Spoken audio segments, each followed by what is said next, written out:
आपके शरीर में वो कौन सी जगह है जहां से खुशबू निकलती है?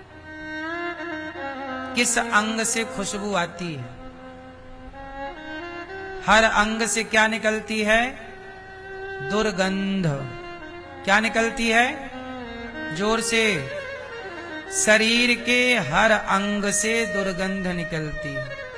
पर भगवान की माया ऐसी है कि दुर्गंध से भरा शरीर, उस दुर्गंध की तरफ लोगों का अट्रैक्शन होता है, झुकाव होता है। उस दुर्गंध की ओर समाज, लोग खिंचे चले जाते हैं। एक स्त्री, एक पुरुष, शरीर से क्या निकल रही है? दुर्गंध। शरीर के हर अंग से क्या है? दुर्गंध। और दुर्गंध के भरे शरीर में लोगों की आसक्ति है। दुर्गंध के शरीर में लोगों का क्या है? आकर्षण है। किस बात का आकर्षण है? पता नहीं। आकर्षण कहां होना चाहिए? अरे भाई, भगवान से सुंदर कोई है? आकर्षण का केंद्र तो भगवान है। तब तो बड़े बड़े ऋषि, मुनि, साधु, संत सब भगवान की ओर आकर्षित होते हैं। बस आप लोग ही हैं जो संसार में जहां बदबू है, दुर्गंध है, उस तरफ आप खींचे चले जाते हैं। एक स्त्री में, एक पुरुष में क्या है सिवाय गंदगी के, सिवाय दुर्गंध के? लेकिन आज के लड़के लड़कियां उसी दुर्गंध की तरफ खिंच रहे हैं कि नहीं? जैसे सुअर को नाला बहुत अच्छा लगता है, उसी में लौटना, उसी में रहना उसकी आदत बन गई है। ऐसे ही आज के कुछ लोगों ने उस दुर्गंध को, उस गलत को सही मान लिया है। अब यहां एक बात बताऊं, स्त्री या पुरुष गलत नहीं है। ईश्वर ने गलत तो कुछ भी नहीं बनाया। चलो बताओ, इस संसार में वो क्या है जो गलत है? बताओ, क्या है जो गलत है? उदाहरण मैं थोड़ा आपको बताता हूं, ऑप्शन देता हूं, ऑप्शन। बताओ, इस संसार में क्या गलत है? काम, क्रोध, लोभ, मोह, अभिमान। इन पांचों में बताइए आपको क्या गलत लगता है? जोर से। क्या गलत लगा आपको? पांचों में पांचों गलत हैं कि कोई एक गलत लगा, या पांचों अच्छे लगे? ये पांचों चीज गलत भी हैं और सही भी हैं। कैसे? अब सुनो, पांच में क्या पहले था? काम, फिर क्रोध। तो बात करते हैं पहले की, काम। काम सही भी है। काम मतलब काम वासना। काम गलत भी है और सही भी है। कैसे? यदि आपका विवाह हो गया तो अपनी पत्नी के संग, अपने पति के संग रहकर काम के द्वारा ही तो संतान पैदा करोगे। कोई आकाश से तो टपकेगी ना संतान, तो काम का तो सहारा लेना ही पड़ेगा। तो काम सही है तब जब श्रेष्ठ संतान की उत्पत्ति के लिए किया जाए ईश्वर की आराधना के साथ। जब ईश्वर की आराधना के साथ काम का प्रयोग होगा तो उसी काम से ध्रुव और प्रहलाद जैसी संतान पैदा हो सकती है। क्योंकि उस काम के बिना सृष्टि ना चलेगी। लेकिन काम अपनी पत्नी के संग, ईश्वर की आराधना के संग, यदि ईश्वर को याद करते हुए और फिर काम का प्रयोग पत्नी पे किया जाए, पति पे किया जाए, तो काम गलत नहीं है। पर वही काम गलत तब है, काम गलत तब है जब अपनी पत्नी को छोड़कर पराई स्त्री में आपका मन चंचल हो रहा है। अपने पति को छोड़कर पराये पुरुष में आपका मन चंचल हो रहा है, जब काम आपका पर स्त्री और पर पुरुष के लिए हो जाता है तो वही काम आपका सर्वनाश कर देता है। जैसे रावण अपनी पत्नी के साथ रहा, रावण के 1,00,000 बेटा हुए, किसी को आपत्ति नहीं। रावण के कितने बेटा हुए? 1,00,000, किसी को आपत्ति नहीं। रावण अपनी मंदोदरी के संग रहे, उसके संग नाचे गाए झूला झूले, कोई आपत्ति नहीं।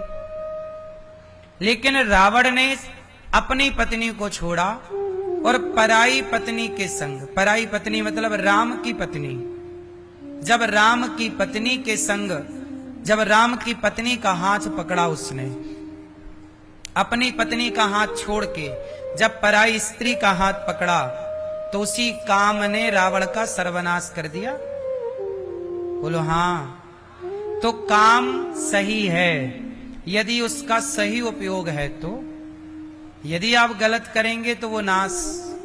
उसी तरह क्रोध सही भी है गलत भी है। लोग कहते हैं गुस्सा करना गलत है, हम कहते हैं गुस्सा करना अच्छा है। क्रोध कहां करें कहां ना करें, कहां क्रोध करना चाहिए बताओ जरा। हे मैया, कहां क्रोध करना चाहिए? तुम्हारा बेटा पढ़ता नहीं है, थोड़ा गुस्सा करो, डांटो, पढ़ेगा। आंख दिखाओ। थोड़े छोटा बच्चे पे जहां जरूरत है वहां क्रोध जरूर करना चाहिए। आप फैक्ट्री चला रहे हैं तो कार्यकर्ताओं को थोड़ा गुस्सा करके प्यार से भी बोलो, प्यार से नहीं माने थोड़ा डांटना पड़ता है, गुस्से काम क्यों नहीं कर रहा। तो क्रोध वहां सही है जहां व्यवस्था बनाए। क्रोध व्यवस्था बनाने के लिए, बच्चे शोर कर रहे, टीचर आए, गुस्से से चुप बैठ जा, चुपचाप, क्रोध से बोले, सारे बच्चे चुप। तो ये क्रोध क्या था? व्यवस्था बनाने के लिए था। लेकिन आप लोग क्रोध करते कहां हैं? अपनी पत्नी पे क्रोध करते हैं, अपनी माता पे क्रोध करते हैं, अपने पिता पे क्रोध करते हैं। जहां क्रोध करना चाहिए वहां जरूर क्रोध करना चाहिए। जब द्रौपदी की साड़ी खिंच रही थी उस समय पितामह भीष्म को क्रोध करना चाहिए था या नहीं? करना था ना? ए दुशासन, क्यों खींच रहा कपड़े, रुक। जहां क्रोध करना था पितामह ने वहां क्रोध नहीं किया, चुप रहे। इसके कारण पितामह को बाणों की सैया पर लेटना पड़ा। तो जहां जितना क्रोध की जरूरत है वहां करो। अब राम जी समुद्र के आगे हाथ जोड़ के बैठे रहे 3 दिन तक। विनय न मानत जलधि जड़, गए 3 दिन बीत। जब 3 दिन हाथ जोड़े समुद्र के आगे बैठे रहे, समुद्र नहीं माना, तो 3 दिन पूरे होने पर चौथे दिन राम ने क्या किया? क्रोध करके, ऐ समुद्र अभी सुखाता हूं। क्रोध किया, तुरंत समुद्र थर थर कांपता आ गया। जहां प्रेम से लोग नहीं समझते वहां गुस्से से समझ जाते हैं। तो क्रोध एक व्यवस्था। कहां क्रोध करें, कितना करें, ये विवेक है या नहीं? बोलो हाँ। जहां जरूरत है वहां क्रोध जरूर किया करो। जैसे मैं छोटी छोटी बहन बेटियों को बताऊं, जब कोई लड़का आपको आई लव यू कहे तो गुस्से से चप्पल निकाल के उसकी तरफ दौड़ो, फिर वो दोबारा नहीं बोलेगा, परेशान नहीं करेगा। और आपको किसी ने आई लव यू कहा और आपने मुस्कुरा दिया, वो समझ गया कि फंस गई। फिर वो वैसे ही जैसे मछली को फंसा के बाद में पानी से निकाल के तड़पाया जाता है, ऐसे तुम्हें भी फंसा के ये दुनिया प्यार के नाम पर तड़पाएगी, परेशान करेगी, तुम्हारा शोषण करेगी। फिर तुम शोषण करवाना, क्योंकि फंसी तुम ही हो। बोलो हाँ। जैसे मछली पकड़ने वाला कांटा नहीं डालता, केंचुआ लगा के मांस का टुकड़ा लगाता है कांटा में, उसे बंसी कहते हैं। मछुआरों की भाषा में। टेढ़ा कांटा होता, उसमें केंचुआ लगा के और पानी में डालते। मछली को लगता है कोई मांस का टुकड़ा, जाके गप से खाती है, और खाती है तो उसके कांटा घुस जाता है, छटपटाती है, फिर उसे मछुआरा निकालता है। ऐसे जो कांटा है ना मछली को फंसाने के लिए, ऐसे तुम्हें फंसाने के लिए आई लव यू का कांटा डाला जाता है।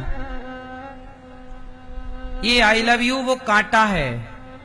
जैसे मछली फंसाने के लिए वो कांटा है, ऐसे समाज ने आई लव यू नाम का एक सेंटेंस याद किया, और वो आई लव यू के नाम से लड़कियों को फंसाकर, उन्हें प्यार के नाम पे फंसा के फिर उन लड़कियों को लोग बेचते हैं। लव जिहाद के द्वारा कह लो, झूठे प्यार के द्वारा कह लो, देश विदेशों में लड़कियां बिकती हैं। बोलो हां। सामान्य भाषा में बोलते हैं कोठे। तुम्हें ले जाके कोठे पे बिठा दिया जाएगा, वहां पर केवल तुम्हारा शोषण होगा। आज पूरी दुनिया में स्त्रियां बेची और खरीदी जाती हैं। किसके लिए खरीदी जाती हैं? शारीरिक शोषण के लिए। अब ये बात लड़कियों को कौन समझाए कि तुम जिससे प्यार कर रही हो वो प्यार असली है कि नकली है? भाई रावण साधु बन के आया था सीता मैया को फंसाने। बोलो, रावण क्या बन के आया? साधु। क्या बोला? भिक्षा दे दो। सीता मैया को साधु के रूप में आया। रावण के षड्यंत्र को सीता मैया ना समझ पाई तो आज के लड़का लड़कियों का षड्यंत्र कौन समझ पाएगा? सीता मैया फंस गई रावण के षड्यंत्र में, हाँ या ना? आप नकार सकते हो इस इतिहास को?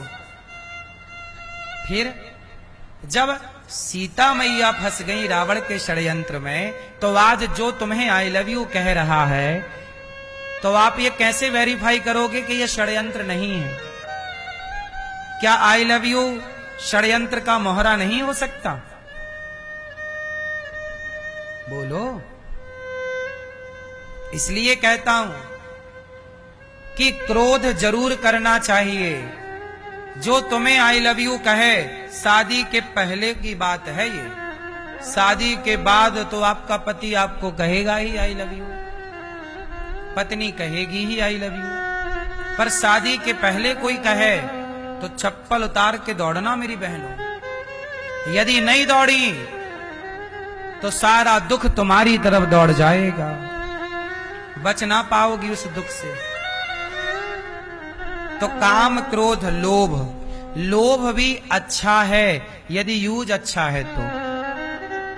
लोभ होना चाहिए। ये बताओ, लोभ अच्छा है कि बुरा है? रोटी, कपड़ा, मकान का लोभ सबको होना चाहिए। रोटी, कपड़ा, मकान बनाओ, इतना लोभ करो कि आपके पास आपका घर हो, पहनने को कपड़े हो अच्छे, खाने को भरपेट आपके पास रोटी हो। इसके बाद फिर आपके पास ज्यादा पैसे आ रहे हैं तो उसे समाज की सेवा में लगाओ, समाज के हित में लगाओ, देश के हित में लगाओ, भलाई में लगाओ। लोभ करो, लोभ जरूरी है साहब। मैं भी लोभ करता हूं, आप लोगों से रोज भीख मांगता हूं, क्योंकि मांगू नहीं तो मेरे लोभ करने से 300 वृद्ध माताओं को यहाँ रहने की जगह मिल गई, 150 बच्चे गुरुकुल में पढ़ते हैं। मैं लोभ आपसे करता हूं कि थोड़ा थोड़ा दान करो। इसी लोभ के कारण एक गौरी गोपाल विद्यालय बनाने का मन है, जो सीबीएसई बोर्ड होगा, कक्षा 1 से लेकर 12वीं तक होगा, जहां शिक्षा के संग बच्चों को संस्कार देंगे और सारी शिक्षा फ्री होगी। भारत के इतिहास में यह पहली बार होगा कि सीबीएसई बोर्ड की पढ़ाई फ्री है। और ये कैसे संभव है? जब ये दास अनिरुद्ध आपसे भिक्षा मांगता है, लोभ मेरे अंदर है, मेरे अंदर भी एक लोभ है। मेरे अंदर ये लोभ है कि मेरे भारत की शिक्षा में गीता ऐड होनी चाहिए, संस्कार होने चाहिए। ये मेरा लोभ है। मैं चाहता हूं कि ऐसा विद्यालय हो जहां इंग्लिश तो पढ़ाई जाए, गीता भी पढ़ाई जाए, जहां बच्चों को संस्कार दिए जाएं। ये लोभ मेरा है, अब सही है कि गलत है वो आप डिसाइड करिएगा। तो लोभ गलत नहीं है यदि सही है तो मेरा भी तो लोभ है कि भारत की शिक्षा में बदलाव होना चाहिए, संस्कार निहित होना चाहिए, संस्कार युक्त शिक्षा होनी चाहिए, जहां मातृ देवो भव का पाठ भी होना चाहिए, पितृ देवो भव का पाठ भी होना चाहिए। बोलो हाँ, नहीं होना चाहिए साहब? हमारी शिक्षा में ये परिवर्तन जरूरी। अब कौन करेगा? मेरे अंदर लोभ है कि कोई करे ना करे, मैं करके दिखाऊं, तो मैं लोभी हूं मैं कि भाई मैं परिवर्तन चाहता हूं। तो लोभ है तो काम करना पड़ेगा। तो मेरा लोभ सही है कि गलत है? सही है। इसके लिए मैं एक काम करना शुरू कर रहा हूं, गौरी गोपाल विद्यालय बनाऊंगा आप सबसे सहयोग लेकर, और बच्चों को पढ़ा लिखा करके सर्वोच्च शिक्षित और संस्कारी नागरिक बनाऊंगा। यहाँ के बच्चों, देश के बच्चों, कोई भी बच्चा पढ़ सकता है। एक लड़की मेरे पास आई कुछ दिन पहले प्रश्नोत्तरी में, बोले मेरे माँ बाप नहीं हैं, मेरी 5 बहनें हैं, उन्होंने मुझे अनाथ आश्रम में दे दिया था, अनाथ आश्रम हो गया बंद, अब मैं क्या करूं, मेरा कोई नहीं है, पर मैं पढ़ना चाहती हूं। अब बताओ, वो लड़की जिसका ना बाप है ना माँ है, ना समाज में कोई जिम्मेदारी लेने को तैयार, समाज में ना जाने कितनी बेटियां ऐसी हैं और कितने बेटे ऐसे हैं, क्या इन्हें हम और आप मिलकर नहीं पढ़ा सकते, योग्य नहीं बना सकते? इनके लिए और आप सबके बच्चों के लिए भी ये विद्यालय रहेगा कक्षा 1 से 12वीं तक, फिर उसके बाद कॉलेज की बात बाद में करेंगे।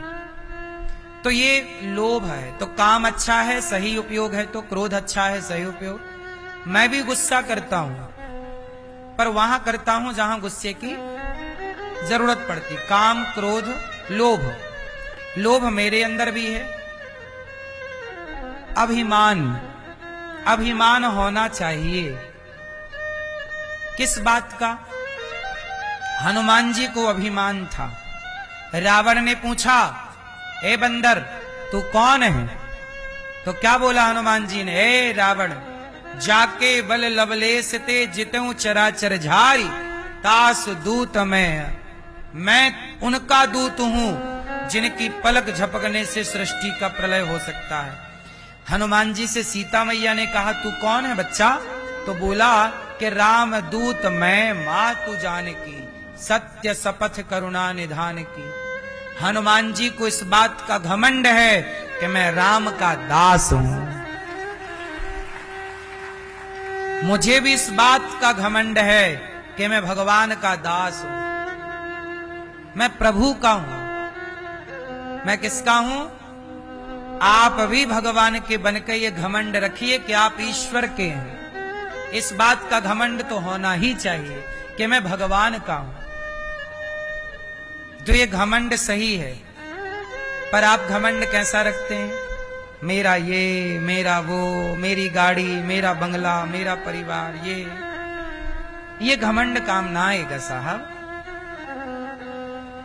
गाड़ी बंगला का घमंड काम ना आएगा। तो घमंड भी अच्छा है यदि सही दिशा में है तो। बात सही है। मोह भी अच्छा है। बेटे का मोह गलत है, पत्नी का मोह गलत है, परिवार का मोह गलत है, परंतु भगवान से मोह हो जाए कि हम भगवान के बिना नहीं रह सकते, तो बताओ ये मोह सही है कि गलत है? आपका मोह, आप किसके बिना नहीं रहती हो? बोले हम अपने बेटे के बिना कैसे रहें, पत्नी के बिना कैसे रहें, पति के बिना कैसे रहें? जितना मोह जगत से है, इतना मोह जगन्नाथ से हो जाए तो आपका भला हो जाएगा क्या? बोलो हाँ। बस थोड़ा बदलने की तो जरूरत है ना मेरी माँ। मीराबाई के पति मर गए, लोगों ने कहा मीरा रोती नहीं हो तुम, थोड़ा रो लो, पति मर गए तुम्हारे भोजराज। मीराबाई बोली मैं क्यों रोऊं? बोले तुम्हारे पति मर गए। मीराबाई बोली कि मेरे पति तो मर ही नहीं सकते, मैंने जिनको अपना पति माना है वो थोड़ी मरते हैं। ऐसे बर को क्या बरूं जो जन्मे और मर जाए, बरिए बर गोपाल को मेरो चुनरो अमर कर जाए। मैंने तो गोपाल को अपना वर बनाया है, वो मरेगा नहीं, अब मैं क्यों रहूं। तो देखो ये सीख है हमारे लिए, रहो संसार में।